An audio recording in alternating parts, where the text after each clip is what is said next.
Assalamu alaikum students, Bismillahirrahmanirrahim. I am Shan Sharif and we are going to cover up our remaining part of the chapter number 9. So students, we are going to start from the question number 6. How can career counselors help the young people? जो मशवरा करने वाले लोग हैं, मशावरत करने वाले लोग हैं, वो किस तरह से नौजवान लोगों की मदद कर सकते हैं। Career counsellors can play a key role in guiding the youth towards a rewarding profession. ठीक है, जो मुनाफा बख्श पेशा है उसके मुतालिक ये उनको रहनुमाई फराम कर सकते हैं। 14-15 year students are not mature enough to make life changing decisions. ठीक है, 14-15 साल के बच्चे अभी इतना ज़हन नहीं रखते कि वो लाइफ चेंजिंग डिसीजंस ले सकें। ठीक है, बड़े बड़े डिसीजंस ले सकें। So it is career counsellors who can guide them in all the matters concern. ये वाली लास्ट वाली लाइन आप छोड़ दें, डिसीजन तक ही ठीक है। Which career do you want to opt for? आप कौन सा पेशा इख्तियार करना चाहेंगे? ऑप्ट का मतलब इख्तियार करना, गिव रीजंस और इसकी वजूहात भी बताएं। I want to go for teaching. ठीक है, टीचर बनना चाहूँगा। It is very noble profession, ये बहुत ही नेक पेशा है। It is a teacher who makes doctors, engineers, lawyers and जजेस। ये टीचर ही हैं जो लोगों को इंजीनियर, लॉयर, डॉक्टर और जज वगैरह बनाते हैं। Without the teachers no profession is possible. उस्ताद के बगैर कोई भी पेशा मुमकिन ही नहीं। अगर उस्ताद नहीं होगा तो फिर पढ़ाने वाला कौन होगा? So I would love to be a teacher, इस वजह से मैं टीचर बनना चाहूँगा।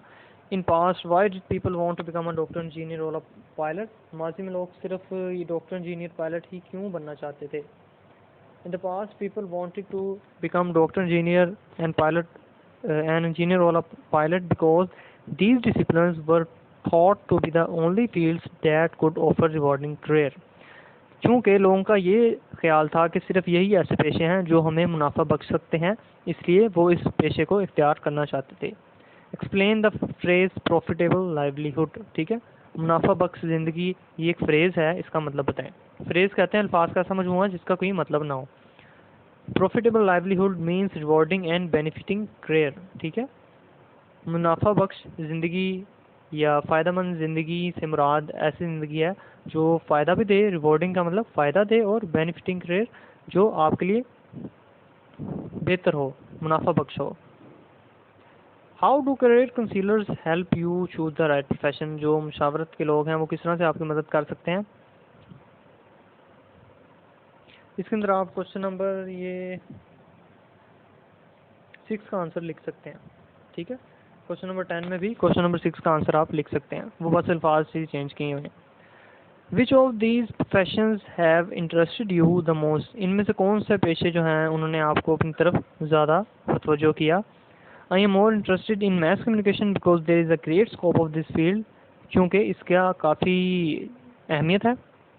It is the age of glamour, sorry it is yes it is the age of glamour. ये आजकल का जो दौर चल रहा है ना, ये बहुत ही ग्लैमर का, बहुत आप समझ लें ग्लैमर से मुराद है कि किसी को कुछ दिखाना, बहुत ही लग्जरी सा। ठीक है, आई हैव द प्रेसिंग अर्ज, मेरी बहुत शदीद तमन्ना है, ख्वाहिश है, to earn fame by being a part of it, इसका हिस्सा बन के मशहूर होने का मेरा इरादा है। Read the text again and put relevant information into the graphic organiser, show problem and solution. अच्छा जी, ग्राफिक ऑर्गेनाइजर जो हैं उनकी क्या प्रॉब्लम है और क्या सोल्यूशन है? Problem, select the right career, के असल पेशा कौन सा चुनना चाहिए? Keep scope of any field like market demand and future stability in future. Seek guidance from career counsellors and successful students. Basically students ये वही सवाल है कि अगर किसी को कोई मसला है पेशा चुनने में तो उसको क्या करना चाहिए फिर? तो सोल्यूशन उसका लिखा हुआ है कि एक तो वो मार्केट के अंदर देखे उसकी अहमियत क्या है, दूसरा जो उस पेशे से मुतल्लिक इंसान है, उस पेशे में इन्वॉल्व है, उससे मदद ले, उससे मिले जुले। ठीक है, अब चलते हैं हम अपने ग्रामर पार्ट की तरफ। नाउन क्लॉज के बारे में उसने कहा कि pick out the noun clause in each sentence. Noun clause के बारे में बताएं, हमें इस सेंटेंस में से इसको चुनें और बताएं कौन सा है नाउन क्लोज। सबसे पहले आपको बता दूं नाउन क्लोज क्या होता है। फंक्शन लिखा हुआ है उसका, serves as a subject and object. या तो वो एज अ सब्जेक्ट काम करेगा या एज अ ऑब्जेक्ट काम करेगा। बिगिंस, शुरू किससे होता है ये शुरू होता है that, what, which, whatever, when, where, which, whom, whoever, whose और वाई, इन अल्फाज से ही शुरू होता है। एग्जाम्पल इसकी, that you escaped injury amazed me, ठीक है, कि तुम उस चोट से निकल आए, ये मेरे लिए हैरानी की बात है। I expect that I shall get a prize, मैं उम्मीद करता हूँ कि मैं प्राइज जीतूंगा। अच्छा, अब ये जो नाउन क्लोज है ना, क्लोज हमेशा एक से ज़्यादा अल्फाज पर मुश्तमिल होता है और ये किसी ना किसी एक चीज़ की तरफ इशारा कर रहा होता है। यानी कि अल्फाज का तो मजमूआ होता है लेकिन किसी एक चीज़ की तरफ इशारा करता है। अब जिस तरह डैट यू स्केप्ड इंजरी, ये किसकी तरफ इशारा कर रहा है? ये यू की तरफ इशारा कर रहा है। यानी कि ये पूरा एक एज अ सब्जेक्ट काम कर रहा है। और जो नीचे वाला है sentence, I expect that I shall get a prize, तो ये एज अ ऑब्जेक्ट काम कर रहा है और ये आई की तरफ इशारा कर रहा है।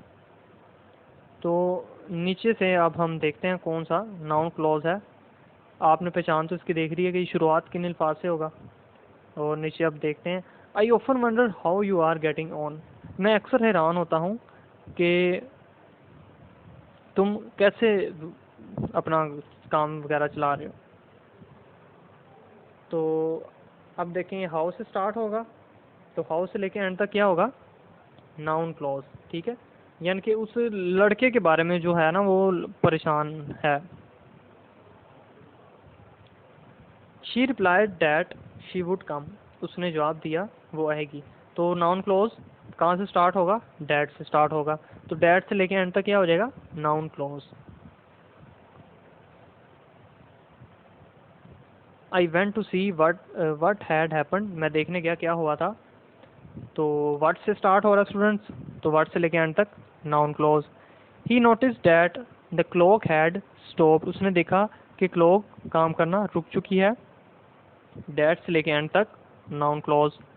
He could not decide whom he should address first, वो फैसला ना कर सका कि वो किसको बुलाए। whom he should address first, ठीक है। whom से लेके एंड तक क्या हो जाएगा? Noun clause. तो स्टूडेंट्स अब आपने इस बात में परेशान नहीं होना, क्योंकि कुछ और भी क्लॉज हैं, जिस एडवर्ब क्लॉज, एडजेक्टिव क्लॉज हैं, वो भी इन्हीं अल्फाज से स्टार्ट होते हैं मोस्टली, जिनसे नाउन क्लॉज होता है, यानी डैट, हाउ, व्हेन, हु वगैरह। लेकिन वो इशारा जो है ना वो किसी और चीज़ की तरफ करते हैं। यहाँ पे ऑब्जेक्ट की तरफ और सब्जेक्ट की तरफ इशारा होगा नाउन क्लॉज के अंदर, ठीक है स्टूडेंट्स।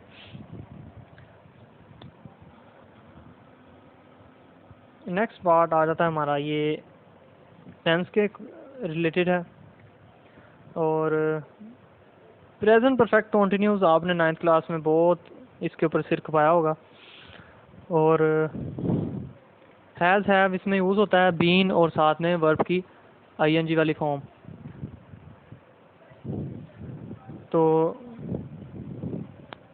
ये सबसे ऊपर इसका फॉर्मूला लिखा हुआ है, उसके अलावा इस्तेमाल लिखा हुआ है कि ये किस लिए यूज़ होता है।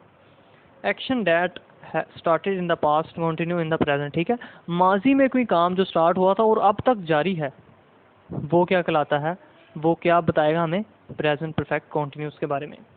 Actions that have recently stop, या ऐसे काम जो थोड़ी देर पहले ही ख़त्म हुए हों। टेम्परेरी एक्शंस एंड सिचुएशंस, ठीक है, आर्जी सूरत हाल और काम। Since and for are very common time expression use with the present perfect continuous, since और फॉर का इस्तेमाल इसमें लाजमी होगा, ठीक है। अगर क्वेश्चन होगा तो हैज़ हैव स्टार्ट में आ जाएगा, और अगर नेगेटिव सेंटेंस होगा तो हैज़ हैव के बाद नोट आएगा, देन बीन और वर्ब की first form with ING.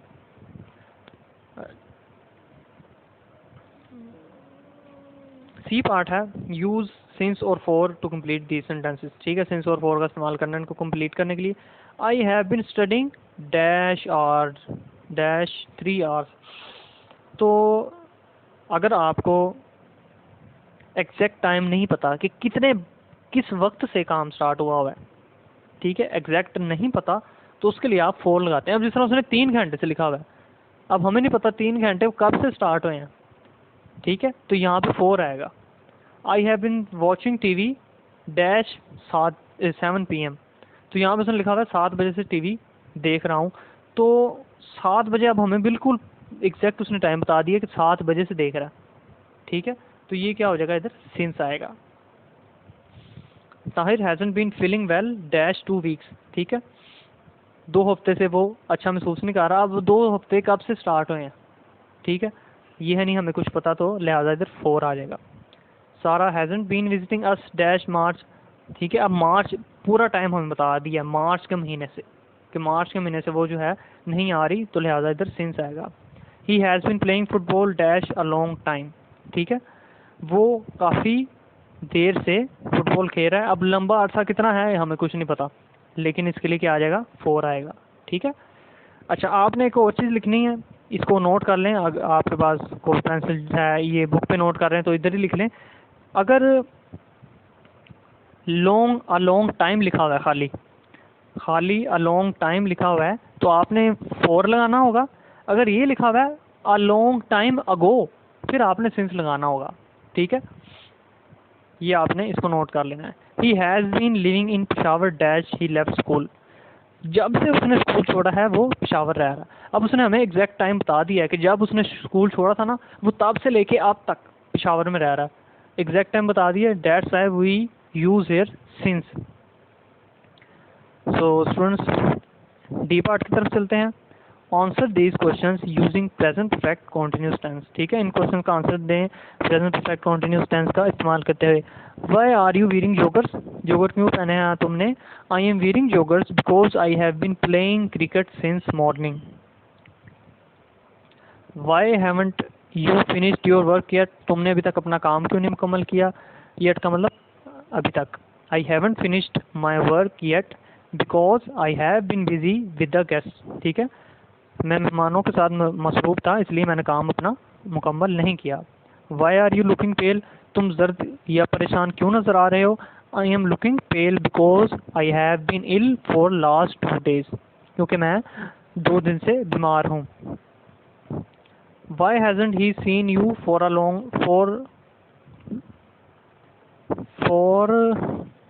So long, उसने तुम्हें काफ़ी अरसे से क्यों नहीं देखा, क्यों नहीं मिला वो काफ़ी अरसे से तुम्हें। He hasn't scene me for so long because he has been living abroad for last 2 years, चूँकि वो गुज़िश्ता 2 सालों से बाहर रह रहा है, बाहर के मुल्क रह रहा है, इसलिए वो मुझसे ना मिल सका।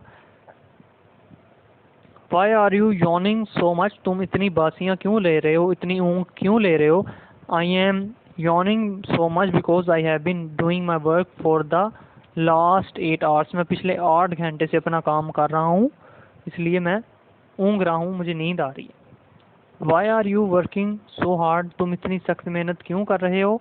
आई am working so hard because I have been thinking to achieve first position in Lahore board, मैं इसलिए सख्त मेहनत कर रहा हूँ क्योंकि मैं ख्याल करता हूँ कि मैं लाहौर बोर्ड में पहली पोजीशन हासिल करूँगा, ठीक है स्टूडेंट्स। तो इसी के साथ हमारा आज का लेक्चर कंप्लीट हुआ। इंशाल्लाह नेक्स्ट लेक्चर मिलते हैं, दुआ में याद रखिएगा, तब तक के लिए अल्लाह हाफिज़।